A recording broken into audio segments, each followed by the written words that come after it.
Drew? Just how big was getting a win tonight for this team's psyche overall, and what's it feel like to get your first win as a head coach? Uh, it it is really important for our team. Like, guys have been working extremely hard. Talked about it pregame right here. Everybody that's been around has just done everything in order to get this first win, and hopefully one of many in this season, and feels great. And to do it in that type of style, in a defensive battle where both teams throwing punches throughout the second half, and then to come out victorious on an amazing shot by Ja. That's it's a special way to get a win. How did they celebrate you in your first win? Did anybody congratulate you? What was it like in the locker room after? I believe they were concerned about my recovery, so I got a cold plunge right away to start the process. And how much does it help as a coach when in those big moments you have a guy like John Moran who's capable of creating and making those type of big shots? No, that's why you put the ball in his hands. In that situation, I thought it wasn't just the last play, but overall throughout the fourth quarter, we did a really nice job uh, finding the correct matchups for us offensively, having the correct spacing. We had one situation where we didn't have it, and that was the one where Adebayo was able to come from the weak side. We didn't have optimal spacing in that situation, but otherwise we got what we wanted, and also had very good balance to go into transition. And then in the end, I mean, that's it's beautiful to watch, and gives a lot of confidence, not just for me as a coach, but especially for the whole team to have a guy like that in the team. People will talk about Ja's shot at the end, and rightly so. But with the tip in and the putback, for when did he become your best offensive rebounder on the stretch? I mean, the guy is unique, and he's capable of things that not many human beings on planet Earth are capable of doing. And today he really shone through, and how much he wanted to win, and for the whole group. And that play that you're describing is a great example of that. And I'm sure you know that he's heard his name a lot the last couple of days with the gesture between him and Buddy and all that the other night. How much does Ja wear that criticism on his shoulder still and turn it into fuel at the right times for you guys? We played a good game in the first half, but in the second half, I thought we did a lot better. Like, in the first half, we had a little bit sluggish start, but after that, all of the guys played much better, and in the end, it was a great team win. Coach, speaking of that, the tale of two different halves. In the first half, it was Scottie Pippen who was not only creating for himself, but creating for others. I think he was 10 of 5, 10 points, 5 assists. But in the second half, it was Ja Morant. What's it like to have two guards who can complement each other and also, be microwaves? Yeah, and that's a great point. Exactly that. We have 2 point guards that we can stagger their minutes, but they also work very well together. Also, because of the defensive matchups, we like Scotty a lot as a point of attack defender. He's done a tremendous job with his disruption. And then we have Jalen Wells also, who's containment more and able to bring the percentages down. And we have a lot of great combinations that we can throw together, and one of them is Scotty and John. You let Ja and Jaren both play through foul trouble. I'm just curious, like, what is your sort of thinking behind those types of decisions, and why did you choose to let them keep playing today?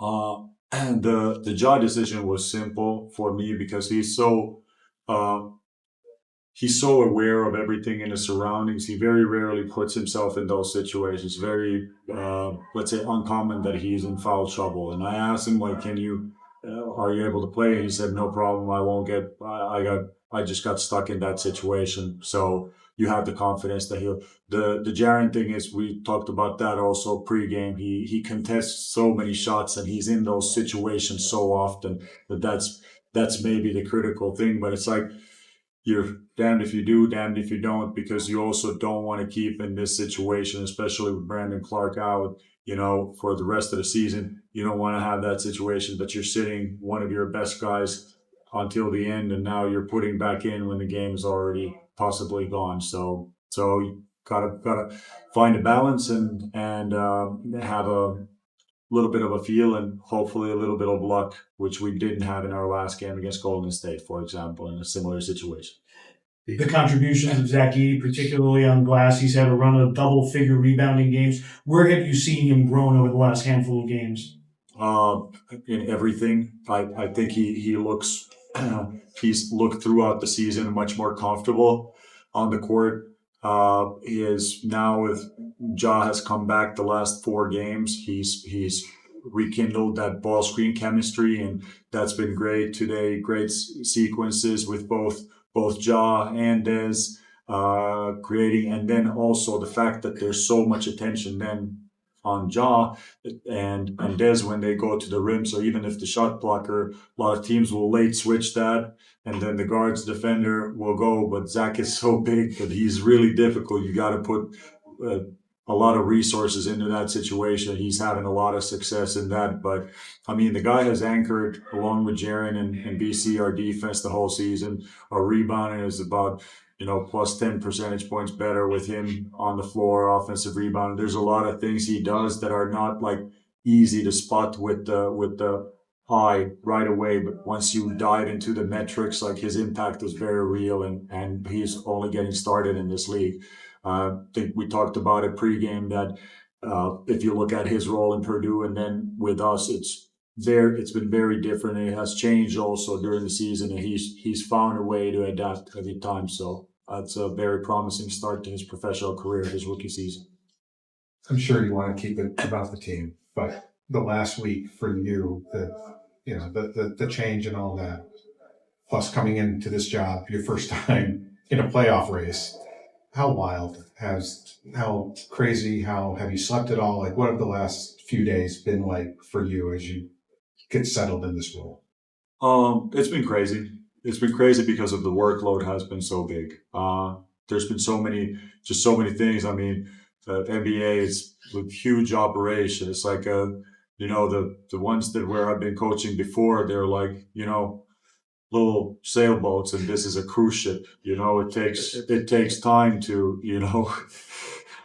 to turn the direction of it. And what I mean with is everybody has very specific roles. You have, professionals best in their business in many domains. And then now you got to re-navigate it, like recalibrate it. Like, for example, the staff duties, the players, like, I don't like, if I would be in the players situation and they're like, we have this first year coach from Finland who will now take over, I would have been a bit skeptical, and then it was, that process of creating some type of trust, and after that, just going in the same direction, all of us, and figuring it out on the fly. But I generally sleep well, and the rest 16 hours, I think about the basketball and different things of this. So that's the balance I try to find at the moment. Coach, I know Last you said it's on the fly right now and you're trying to think basketball, but I think you ran at one point it was Pippen, Wells, and Ja with Edey and Jaren. Have you thought about, the possibilities of running more horn sets and, pistol actions, and even implementing like a Spanish pick and roll with like this offense with the possibility of, running flex offense with that guard play you have?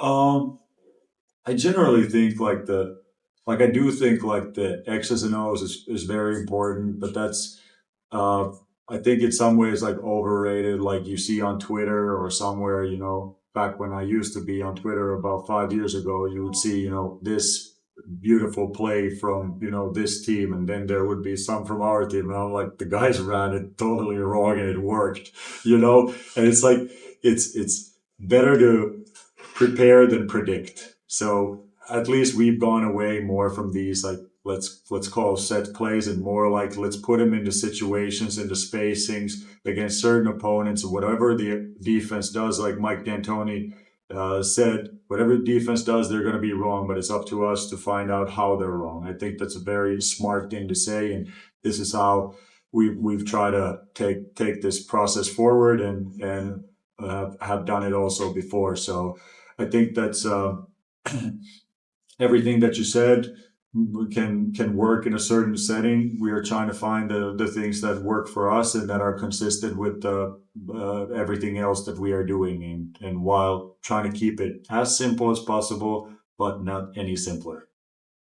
Thanks everybody. Thanks, Coach.